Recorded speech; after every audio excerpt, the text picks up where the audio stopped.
Welcome to the podcast that's dedicated to helping business owners prepare for exit so that you can then maximize your valuation and exit on your terms. This is the Exit Insights podcast presented by Succession Plus. I'm Darryl Bates-Brownsword, joined by Kevin Harrington, and today we're going to talk about capacity modeling. What does it mean? How can it help you run your business? And why you'd want to do it. Welcome, Kevin. Thanks for joining me today. Hi, Darryl. Thank you. Yes, capacity planning, a fun one, isn't it? Our approach on this needs to be doing this as a really kind of simple at a strategic level. Of course, the concept can be delivered down into operational, but that's not the point of this, is it, for what we want to talk about? Exactly. So why don't we start with, let's create a bit of a definition around capacity planning and what we mean, and provide a framework and a context for what we think of capacity planning. We use capacity planning as a tool to help us plan and model the business. And when you do your annual retreat, whenever you sit back and do your annual planning for the business for the next year. Now, what a lot of businesses do when they think about this is they'll have a look at their revenue and their financials for last year. And they'll go, look, we did 1, 3, 5 million last year, and we increased that by 10, 20, 30, 50%, whatever it was. And they'll just go, well, let's apply that for next year. If we grew by 20% last year, how do we grow by 20% next year? And what they'll do is they'll look at all their numbers and they'll make whatever increases they can, and they'll have a look and they'll save some costs where they can. And what they end up doing, that they think is their business planning, or what they call as their business planning, is that they prepare a budget. Now, just looking at your numbers and getting something mathematically correct on a spreadsheet, it may all add up, but it's not necessarily anywhere near what you could achieve. So let's have a look at capacity planning. Capacity planning is having a look at your business and going, given my mix of resources, what could be achieved? We achieved, let's say, 5 mil last year, or 1 mil, whatever the number was, or 10. We achieved 5 last year. Now, with the capacity of our business and the resources that we've already bought, the employees, the infrastructure, the tools that we've got, the infrastructure, could my business, if everything was operating smoothly and effectively, what could it have achieved? Well, what was absolute possible? If there was no errors, no mistakes, no clients cancelled meetings, cancelled orders, everything was going. The sales team was closing sales at a perfect sales rate. If everything was happening perfectly, what revenue could my business achieve? Now, if you did 5 mil, is the possible 10 mil? Or is it 6 mil? Because depending on what that is going to influence your business planning and your strategy planning for next year. If you got 5 out of 6, then you're looking at buying, how do I increase my resources? If you got 5 out of 10, you're looking at, how do I do more with my current resources? And that's the basic fundamentals of capacity planning, having a look at its strategic planning perspective and then breaking it down by each of the functions. What's the capacity of my marketing team? What's the capacity of my sales team? What's the capacity of my production and onboarding team and my whatever pre-work I need to do before I make a delivery to my client? And what's the capacity of my delivery team?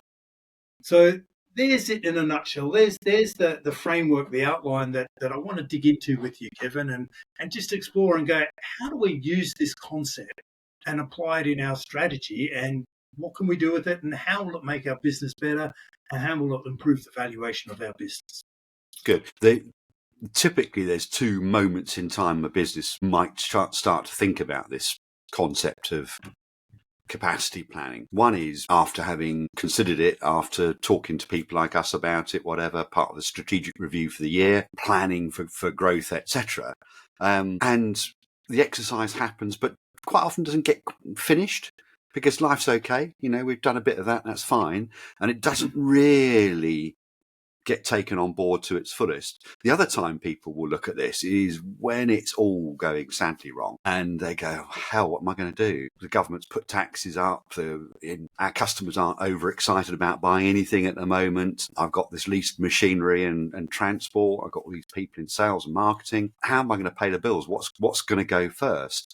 And it ends up being a knee-jerk sort of crisis reaction. And again, quite often the full gamut of looking at capacity is done as an operational exercise rather than a strategic one. And Yeah. as you're alluding here, we need to look at this as a planning tool, which once people get adept at thinking through capacity planning, it can be adapted in different circumstances. It can be used to inform operational activity. That's not the start point, though. It's got to be saying, how do we efficiently use these resources? It's whoever the shareholder is, who put the money into this business. If it was the owner of the business, it's their money. That they should look after their own money. If they've had investment in there, they need to be looking after the money that's been invested. That's the duty of a business. And capacity planning is about tuning the operation of the business, how everything works from R&D through to aftercare and customer service, so that it's maximising the opportunity and it all just sings nicely. And it's not running at 100%. No business can do that. Depends what department it is and so on, but it might be 80, it might be 90% in some departments is the optimal efficiency level. That's really what we want to start looking at and saying, if we study that in a simplified business, first of all, what can we learn from it? What can we take from it as a tool? Yeah, good points.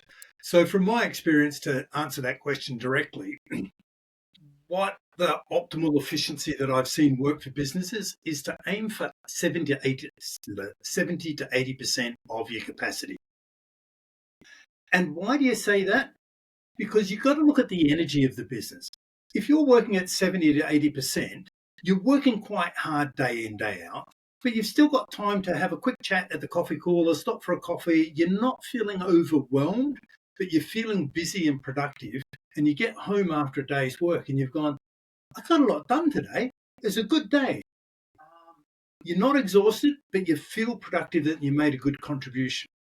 At 90% to 100%, you're feeling under pressure. You've got to get things done. And I don't know about you, Kevin, but if I'm under pressure, you don't get the best out of me. It's not my best work that I'm doing when I'm operating at 95% of my available time. Yeah, you can't be looking around, can you? If you're going flat out, you can't see what's happening elsewhere in the business. And it's a bit like having a car redlining all day. It's going to go wrong.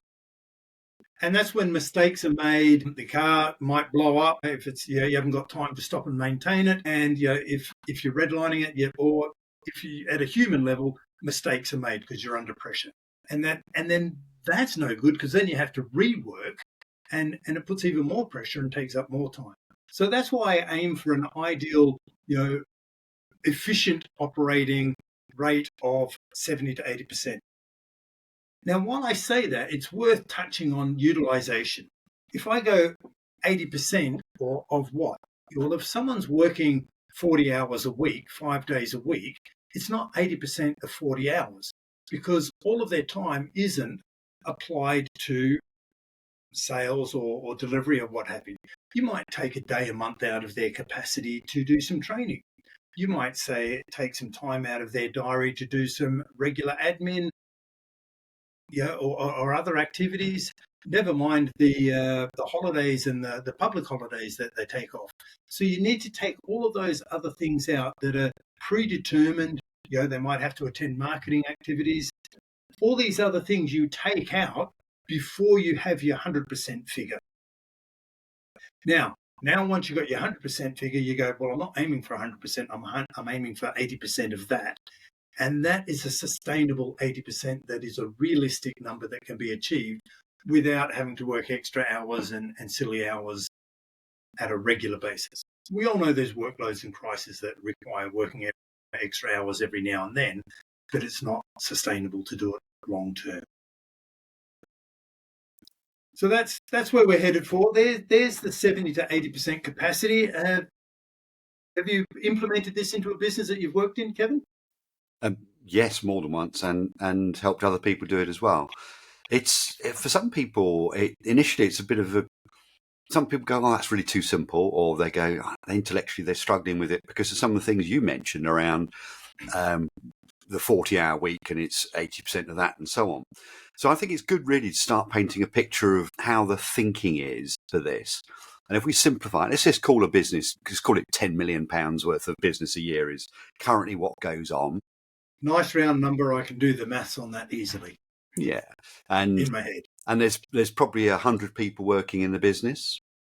That's Yep. it for the sake of this conversation. And let's just really, really simplify it. We've got production, we've got sales, we've got delivery, and we've got customers. Let's just keep it to those components for the moment.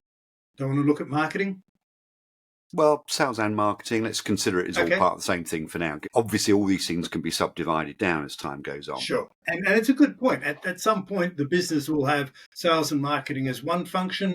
And at another point, as they get bigger and more established and they mature, they'll split those out into two separate functions and two separate heads running the departments or functions. Yeah. So let's imagine our capability to produce what we sell is 100 units a day. And lo and behold, we can actually sell 100 units a day. Our sales team can do that. But actually, our capacity to deliver is 110 or 120.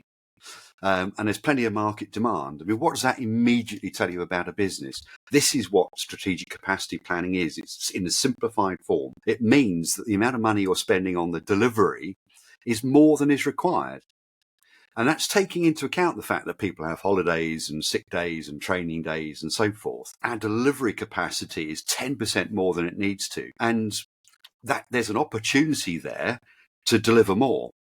So then we need to look at, what's the implications if we try to increase our output on production?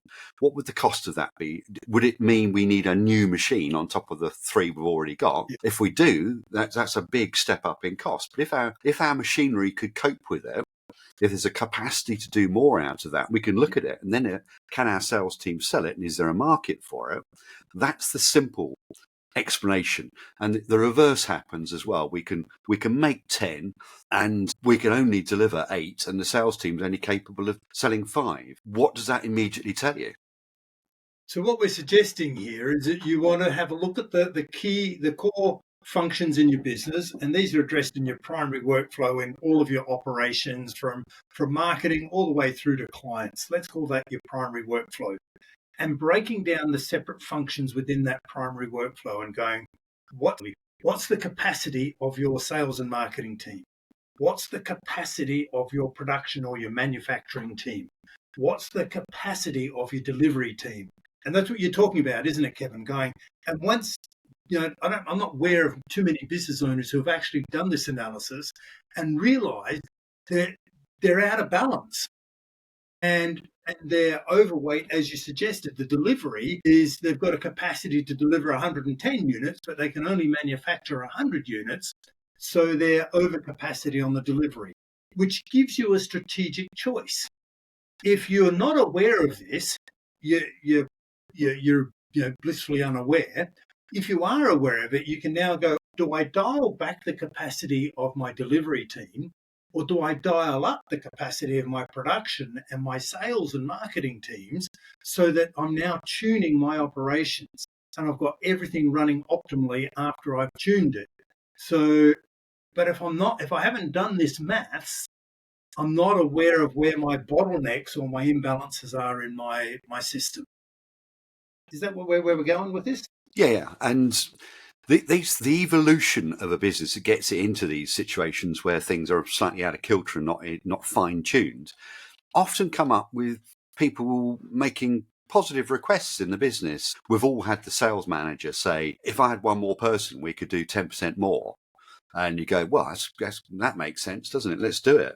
And so you employ the extra sales capacity and suddenly find out that we're not actually able to make the stuff and to sell. Yeah. And so there's lots of good intent in the business, but what tends to happen is people put forward very clever business cases for their departments, their fiefdom, with the best of intentions. There's no malicious intent. Yeah. They're not trying to make an easy life for themselves. They're saying, if we could make more, would that be good? Here's how I can make more for very little extra cost, but it is extra cost. And then downstream, you can't deliver it, you can't market it, you can't sell it, or even the customers aren't ready for it. And It means, therefore, that all these things need to be looked at in the round. The whole business needs to be focused on when you employ more people. And employing more people and buying more plant are the things that we should sit down and consider much more carefully than we normally do. The knee-jerk reaction of saying, let's do this, the downstream consequence of getting it wrong is inefficiency, people that start getting confused by the business and how it's managed, and you've got these costs, your profitability gets affected, and it ends up being the crisis one day if you're not careful. Yeah. And that's why we're doing this at a strategic level. Let's understand the capacity at the various levels. The temptation is, because we're dealing with numbers, that we want to do it exactly. And because you put the numbers in and you do a calculation in Excel, you'll get 5 decimal places or 55 decimal places. And there's a temptation to think that you've got 55 decimal places, so it's accurate. Because we're doing planning and modeling, it's back of the envelope calculations. We don't have to be exact. We want to use the average client volumes. We want to use average sale price and what have you to get our ballpark magnitude of the capacity of each of these functions, because we're not, as you touched on earlier, Kevin, we're not using this for operational reporting down the line. If you're going to do some operational reporting, you need to set something up down the track. But at a strategy point, all we need to do is go, what's the capacity we've got, and what are the choices we're going to make now that we know that these imbalances are there? What are we going to do about it from a strategic point? We now got some information, we're armed with information, and once you've got information, you can make informed choices. Yes, and the informed choices won't be revolutionary things when you get to that point. Yeah, good point. It will be the blindingly obvious, and once people, I've seen people get this with capacity planning. Once they get it, they go, "Was that it then?" And you go, "Yes, isn't it beautiful?" You've got a sense for how your business can go faster or slower, become more efficient, more effective. How you can grow a business to make it more attractive to sell, to be more fun to run, all sorts of things. It isn't complicated, and you're raising the good warning point in there, Darryl, that there are a lot of people that immediately go for an Excel spreadsheet on these things and start applying time and money to it. And some people are different, aren't they? Different years of service we expect more from, and it gets so convoluted that it gets lost in the detail of data gathering rather than going in broad brushstrokes. We've got an opportunity to save some money here because we're overspending in this area. We've got an opportunity to invest in another area, which will enable us to capture some market probably from our competitors, which would be rather nice, but without too much effort. And it's about making that business move with relative ease and probably less clunky than it is now. So we've got our analysis. We know how much capacity we've got in each of our functions. We're now in a position to go, hey, look, strategically, are we going to increase the capacity of this function to do our tuning, or are we going to reduce the capacity of this function to do our tuning so we've got no bottlenecks? Now, there's a great way to make your business more efficient across the board. Now, there's your strategy. That's the choices you need to make. When it comes to the next layer now, when you want to get your COO or your people on the tools involved, you go, right, we need to improve the efficiency of the sales team, or we need to increase the capacity of the sales team or the production team. Specifically now, what are we going to do? That's when we got to go, okay, what are our projects? What are the rocks we want to implement this quarter to work on that? It just gives us focus, helps us focus on where we need to be spending our time now, and then having the management team running efficiently and effectively to be delivering and completing those projects. We've got that focus point from the capacity or tuning our capacity that makes sure we're spending our time in the right areas, because we've now got this mindset shift from growing the revenue in our business or managing the revenue or making revenue-based decisions as opposed to making valuation-based decisions. If we're thinking about selling or exiting our business one day, we want to be thinking about, what are these choices? What impact are they going to have on the valuation of my business, as opposed to just thinking about the profitability of my business? So what was running through my mind there is the different responsibilities of different parts of the structure of the business. And when we're talking strategy, we're not talking operations. And the people that are in charge of strategy are in charge of looking after the investment into business and capturing the opportunity. And I think the stage where you start getting the individual logistics teams, production teams, whatever involved in it, what springs to mind with me is that they need to take responsibility for that. And there's this thing called Yoshida's iceberg of ignorance that talks about how much do the people at the top really know what's going on in a business, and typically it's about 4 or 5%, according to Yoshida, and it means that 96% of what really goes on isn't known to the people that are driving the strategy. So how about saying to the people, here's your challenge then, because this is our capacity planning. How can you play your part in this? You know what levers you can pull to make things change. If I challenge you with doing this, can you come back with some ideas that we can talk about to consider implementing? Because all of a sudden you're getting other people bought into this capacity exercise, because you can't tell people to be more efficient and effective. It isn't. There's sort as of much no as point. we try. Yeah. Why didn't you get that right? Well, and you can hear the conversations now. And so let's recognise that hopefully we've spent some time hiring some good people over the last few years, and amongst them, they know what's going on. And let's give them permission to expose the good and the bad about what's been going on in their area, because this is not a witch hunt. This is how we're collectively going to make this better. And they will come up with great ideas.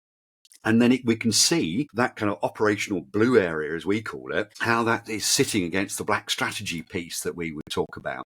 And one informs the other. With the strategy on capacity, we're informing operations that then take up the reins and get involved with it. It's a really interesting point you make, that it's absolutely essential, or crucial is a word that my ChatGPT likes to keep using all the time and looks like it's very AI written. But it's absolutely essential that we get others involved and engage them in the process so they own the process. But a lot of the businesses we work with that are in that 1 to 10 million revenue bracket, and we work with businesses 1 to 30 is where we do most of our work. But at those smaller end, the 1 to 10, a lot of the people doing the strategy work are also the people doing the operations planning work. And it's so hard for them to change hats. And they dip in and out of, and they blend the strategy side of things with the operations side of things. And that's where some of the support is really important, that we show them this is the strategy, this is the level of detail you need to put into the strategy, and then you need to get tactical. And what is at the tactical level you need to be working on, and what's the difference between the tactical level and when you're wearing your tactical hat as opposed to when you're wearing your strategic hat and your senior level manager leader hat to be working on the strategy. The United States of America can use Elon Musk for efficiency, can't they? Good luck to them. But at the level of businesses we're working with, for some people, this is a brand new concept. And B, quite often they're business owners that they may have worked in a bigger business before, but most often haven't. Or if they have worked in a bigger business, they haven't had this kind of focus before. Yeah. And I think it's really important sometimes to go, well, do you know what? There's a whole bunch of things I can't do in this business. What do I normally do? Well, I ask someone to facilitate, help, whatever. And if that splitting the focus from wearing different hats, the strategic versus the tactical, as you described it, if that's a challenge, get someone to help you. I mean, that's fundamentally one of the most useful things we ever do for our clients. They love it. When we say, no, strategy, just think strategic for a while. You're wearing the wrong hat. We'll deal with that later. In fact, let's write it down because it's important, but let's forget it for now. And so people can work with different focuses. But if they don't, they won't achieve the result. You're right. And a lot of the feedback we get from business owners when they go, look, we know we need to be working on the business and not in the business. I know how to work in the business. I've been doing it for 20 years. I'm really good at it. I don't have to think about it. I just get in there and I can be effective straight away. But I need to extract myself out of all of that doing and being Superman in the business and solving all the problems. and I need to work on the strategy. But the reality is, I don't know where to start with the strategy. So I sit down and I'm looking at a blank piece of paper and I don't know where to start, and I get stuck. And then I get another problem come in, lobbed in through the office, and I can go and solve it. Capacity modeling is a simple tool that you can use to start looking at your strategy and going, okay, it's a tool to help you identify where the bottlenecks are in your business, so you can identify and then start going, okay, here's the focal areas. If I'm going to tune my operations, where do I need to tune them? What's the point that's screaming out for the help most? Well, I need to be working in this area. The capacity of this function is either abnormally high or abnormally low compared to the other functions in my operations. I need to work on this. What am I going to do? And I'm going to bring the others up, or I'm going to drop this down. So something else. So there's a tool to help you start working on the business if you're at that stage of your business. The next thing to start considering, which most business owners haven't, is what's my sustainable growth rate?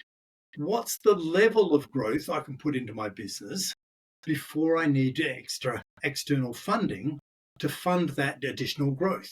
Now, most business owners, I've seen so many businesses grow too fast, and then the resultant cash flow crisis crunch happens. I've seen businesses collapse, just too many of them collapse, because they're growing too fast, they're growing too healthy. And it doesn't make sense for a lot of people how they could run out of cash because they're growing and so profitable, but you get a cash flow crisis because of the delay in payments and the cash coming in. Your sustainable growth rate, if you build your capacity plan and grow at your sustainable growth rate, again, it's a tool that you can use and go an informed choice.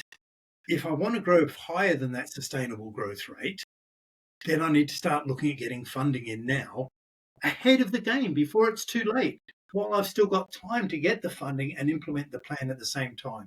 So that all comes into play with your capacity planning, and it's something else that you can be doing to be working on your business and not in your business.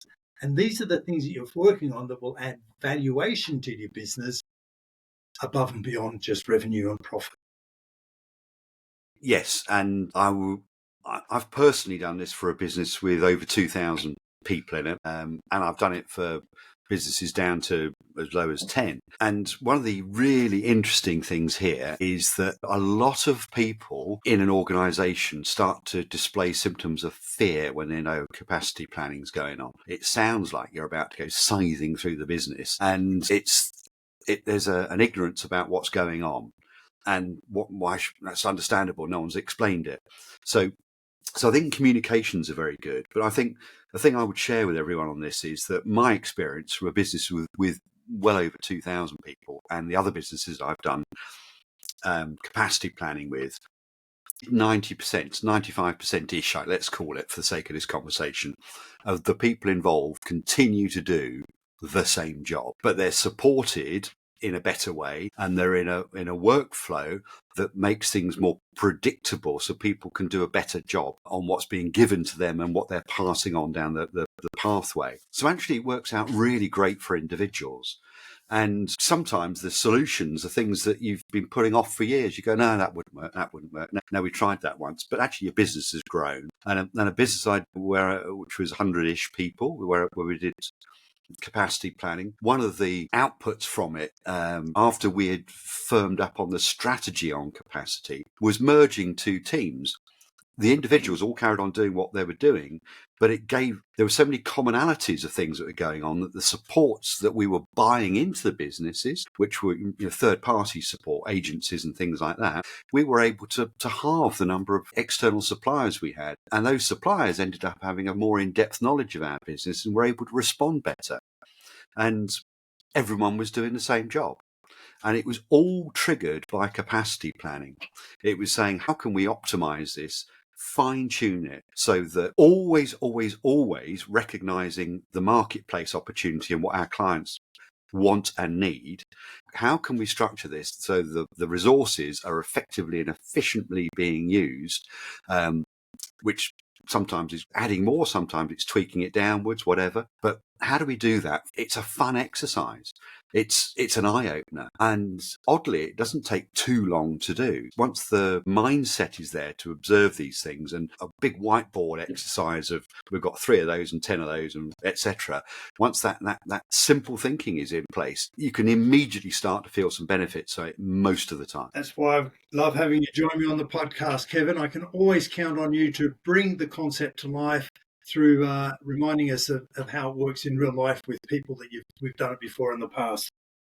So it's always a good reminder for me.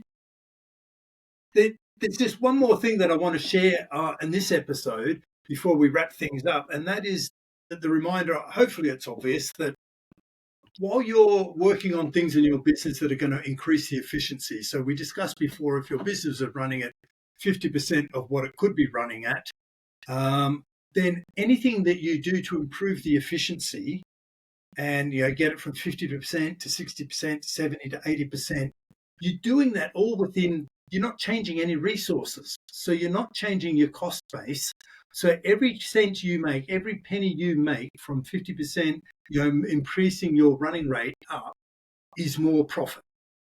So your business is getting more and more profitable as you're increasing your running rate up to what your capacity is, 70 or 80% that we discussed earlier. Now, once you're up to that 80%, then you need to increase your resources. So by definition, increasing your resources means you need to spend some money. There's some capital outlay, whether it's employing someone, buying new plant and equipment, expanding your premises, whatever it is, you're increasing your infrastructure, there's a cost involved. Now, typically that's a cost that hits you fairly quickly, and then your capacity is increased almost immediately. But then you need to, once you've done that, you increased your capacity, you then move quickly back into a plan of going, okay, how do I utilize this new piece of equipment? How do I get this equipment, this person, these tools up and running as quickly as possible so we can start taking advantage of the investment we've just made? So it's a cycle of capacity planning now becomes a cycle of knowing where I am, increasing my profitability, building up a bit of a war chest, ready for the next investment, making the investment, increasing my capacity, then filling up and making the most of that new capacity. Yep, that's good. So where are we? Where do we pull it together, Kevin? We've got capacity planning. It's a tool for business owners to make it easier for you to get off the tools and start thinking about the future of your business. And it helps you get out of the mindset of only thinking about revenue and profit and to start thinking about how do I think about increasing the valuation of my business, especially powerful if you're thinking that you want to sell your business or exit your business one day. Yes, and I would just add on to that actually from my experience, it's a fun exercise. And it's also a rewarding exercise. And if people have never done it before, shout, we can help. That's one of the core things we do within our process of helping people get their businesses exit ready. Let's have some conversations. But it's been a good chat, this one. Thanks, Darryl. Good stuff. Thanks as always, Kevin. Thanks for sharing your exit insights with us today. I hope you enjoyed this episode of the Exit Insights podcast. If you haven't already, now's a good time to subscribe and get notified of all future episodes. Now, if you're planning to exit and sell your business one day, you want to be sure that it's exit ready, when you're ready to exit and with the numbers that work for you. Now, this is going to need some planning. Now, the Business Sellability Scorecard is a good place to start. Just answer a few short questions about your goals and your aspirations for your business and your succession, and you'll get a report and a score for you, your business, and your numbers. As many of our guests have already said, don't wait until it's too late. Don't wait until you're ready to sell. Start your exit planning now to make sure that you're one of the 20% of business owners who successfully exit their business.